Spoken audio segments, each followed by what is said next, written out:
May bago tayong project mga ka-agri. Nakabila ko ng giant na gilong ng truck oh. 3,100. Tataniman ko po yan ang kalamansi at dadalhin ko doon sa amin. Pagigilawin ko lang po yan. Tataniman ko po yung panibagong kalamansi. Yan ay ilang araw bago matapos yung project na yan. Magandang buhay sa lahat mga ka-agri. Welcome back sa ating channel. Tayo po ngayon pupunta na sa part 2. Magtatanim na po tayo. Papatungan ko lang po ito bago tayo magtanim. Nakaready naman na po yung panlagay natin mga lupa at mga buhangin. Yung ano tag dito, banlik. So may abono na rin po tayong available. So let's go. Huwag natin patagalin. Papatong ko lang po itong gulong ng truck.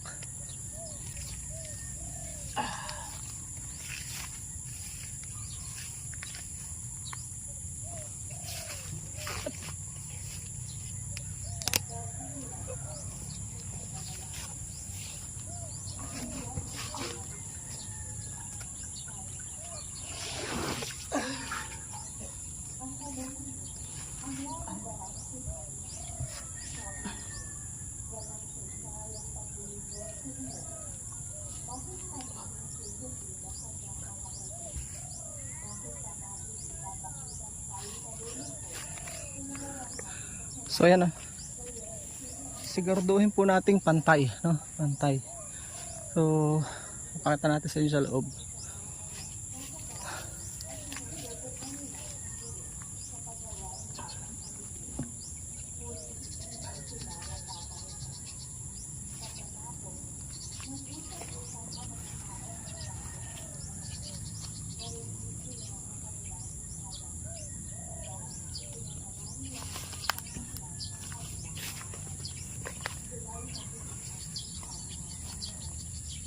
So, yung gulong po na maliit ay ilalagay mo sa ibabaw.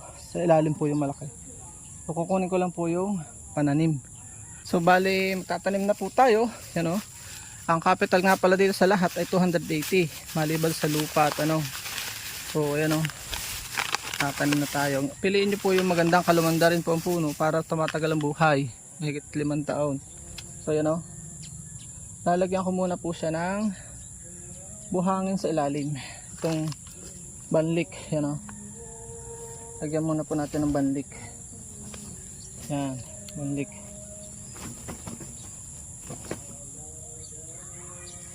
Yan. Para hindi po sumipsip ng tubig. Hindi siya mababad. Lagyan na natin ang tawag dito. Abono. Abono agad o, abono. May mga ano na po yan, African Nightcrawler. Yan o. Yun, kita nyo? Ito yung magpapataba sa kanya, African Nightcrawler. Ito yung bubulok ng mga dumi-dumi dito. So pwede na natin siyang ipatong dito. Ang tawag po dito is paupo. Paupo technique. So gagayatin lang po natin ang plastic para hindi mag ano. Yan. Basa pa, pwede nang hindi diligan oh. So tanggalin po natin ito para kumalat yung ugat. Napakahalaga po niyan. Ano? Para hindi paikot. Ano? Yan, para kakalat siya. So dito, kapatong natin. Yan. Mga 5 buwan lang yan, meron na yung bunga agad. So lalagyan na natin ng kaunting bunot sa gilid para hindi masyadong matakaw sa lupa. Dito. Sa pataba pala. Yan. Pag ganyan pagilid.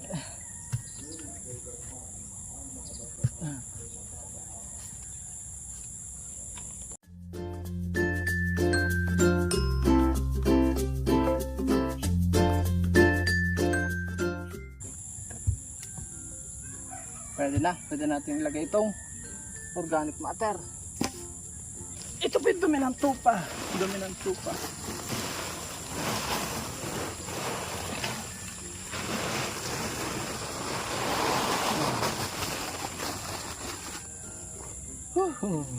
Yan. Ganyan lang po ang pagtatanim. Lalagyan ho natin ulit dito ng basahan dito.